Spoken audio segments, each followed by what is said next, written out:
setuju penghuni mengaturang di taluhun si polis menghambatian si gum-gum suge takut Tuhan nubur tiap hatana sepanya sahun bebaga-bagana.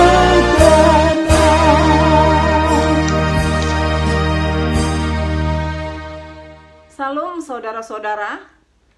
Sebelum kita memulai segala aktivitas kita dalam satu hari ini, baiklah kita mendengarkan firman Tuhan. Namun sebelumnya kita berdoa. Damai sejahtera Allah yang melampaui segala akal, kiranya memelihara hati dan pikiranmu di dalam Kristus Yesus Tuhan kita. Amin. Saudara-saudara yang dikasihi Tuhan kita Yesus Kristus, awalnya para murid Tuhan Yesus begitu bangganya dengan mengatakan kepada Tuhan Yesus, "Guru, lihatlah betapa kokohnya batu-batu itu dan betapa megahnya gedung-gedung itu." Namun Tuhan Yesus menjawab para murid ini dengan mengatakan, "Kau lihat gedung-gedung yang hebat ini? Tidak satu batu pun akan dibiarkan terletak di atas batu yang lain. Semuanya akan diruntuhkan." Inilah latar belakang sehingga ada nasihat-nasihat yang diberikan Tuhan Yesus kepada para murid-muridnya. Sekaligus juga nubuatan-nubuatan yang kelak akan dialami oleh para murid-murid Tuhan Yesus, di mana para murid itu akan mengalami banyak hal yang sangat berat, pergumulan, fitnahan, sampai kepada pembunuhan atau mereka mati martir. Yang dikasihi Tuhan kita Yesus Kristus, pada ayat 13 ini dikatakan, "Kamu akan dibenci semua orang oleh karena namaku." Itu dapat kita saksikan atau peristiwa-peristiwa setelah Tuhan Yesus terangkat ke sorga, maka murid-murid dengan penuh semangat mereka memberitakan berita tentang keselamatan, berita bahwa Yesus itu adalah juru selamat kepada bangsa-bangsa. Tetapi apa yang mereka peroleh? Mereka dibenci banyak orang, dan tidak hanya pada murid-murid Tuhan Yesus, tetapi juga kepada orang-orang Kristen perdana atau Kristen mula-mula. Mereka percaya kepada Yesus adalah Tuhan dan Juru Selamat, dan seiring dengan itu juga mereka diperhadapkan dengan banyak pergumulan-pergumulan, di mana mereka harus mempertaruhkan nyawa mereka demi iman percaya mereka kepada Tuhan Yesus Kristus, di mana juga mereka harus memilih apakah mereka harus mengikuti Yesus tetapi taruhannya adalah nyawa, atau harus meninggalkan Yesus agar mereka memperoleh kenyamanan dalam hidup mereka. Meskipun tantangan itu sangatlah berat, namun pengikut-pengikut Tuhan Yesus banyak yang bertahan. Mereka bertahan pada iman percaya mereka kepada Tuhan Yesus Kristus. Namun yang mereka terima adalah kebencian dari orang-orang di sekitar mereka.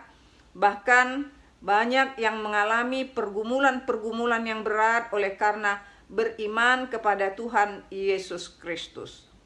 Tentu pengalaman seperti ini tidak terhenti pada zaman kekristenan mula-mula atau Kristen perdana, tetapi kekristenan itu sampai zaman sekarang ini sering sekali diidentikan dengan kebencian atau pergumulan. Artinya kalau kita menjadi Kristen berarti siap-siaplah kita untuk dibenci orang, siap-siaplah kita untuk mengalami pergumulan, atau kita bersiap-siap untuk mungkin meskipun kita pintar, kita mampu, tetapi dalam pekerjaan mungkin kita ditahan agar tidak terus naik ke atas atau tidak menduduki satu jabatan penting di kantor.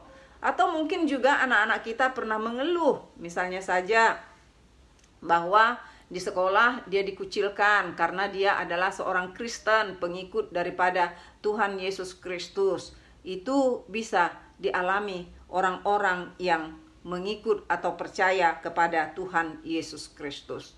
Namun saudara-saudara yang dikasihi Tuhan kita Yesus Kristus, seiring dengan pengalaman-pengalaman yang tidak enak itu, seiring dengan pengalaman-pengalaman pahit yang kita alami dengan percaya kepada Tuhan Yesus Kristus, maka melalui firman ini Tuhan Yesus pun menjanjikan kepada orang-orang yang tetap setia.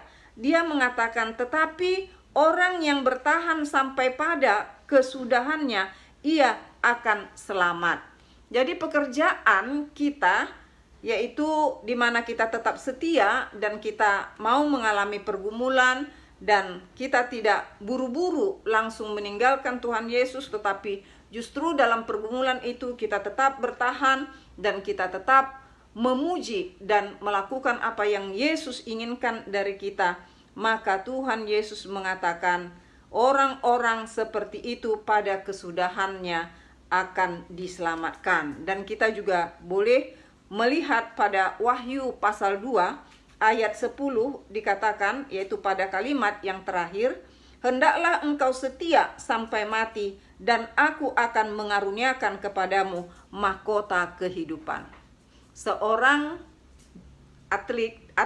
atletis atau orang yang bekerja di bidang olahraga, yang dia harapkan di dalam pekerjaannya tersebut adalah agar dia mendapat mahkota, agar dia menjadi juara.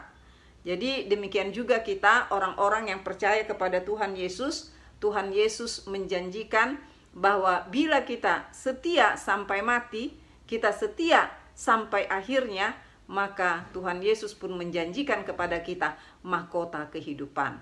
Tentu kita semua merindukan hal itu, merindukan mahkota kehidupan tersebut. Maka marilah saudara-saudara yang dikasihi Tuhan kita Yesus Kristus, jangan mengeluh atas pergumulan pahit yang kau alami. Kalau itu karena imanmu, jangan kamu menyerah atas penderitaan yang kamu alami kalau itu karena imanmu. Tetaplah setia kepada Tuhan Yesus. Kalaupun kita melihat sejarah para muridnya, yang mana akhirnya mereka mati martir, tetapi kita manusia yang menilai mereka kalah. Justru merekalah yang disebut telah menang.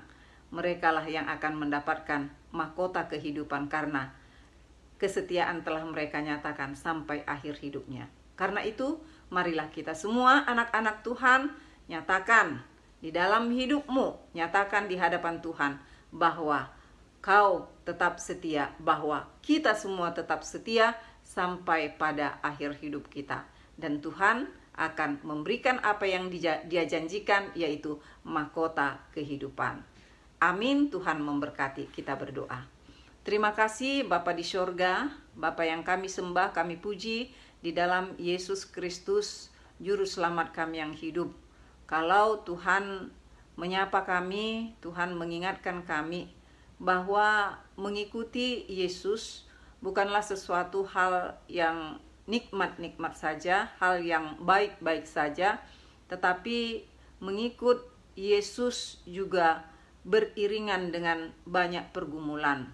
Tetapi Tuhan juga menjanjikan bahwa orang-orang yang setia sampai akhirnya, merekalah yang akan memperoleh keselamatan, mahkota kehidupan. Tuhan, mampukan kami, meski kami bergumul oleh karena iman kami, Tuhan, kami percaya dengan Tuhan mendampingi kami, kami akan dimampukan. Terpujilah Engkau Bapa di dalam Yesus Kristus, Tuhan Juru Selamat kami yang hidup. Amin.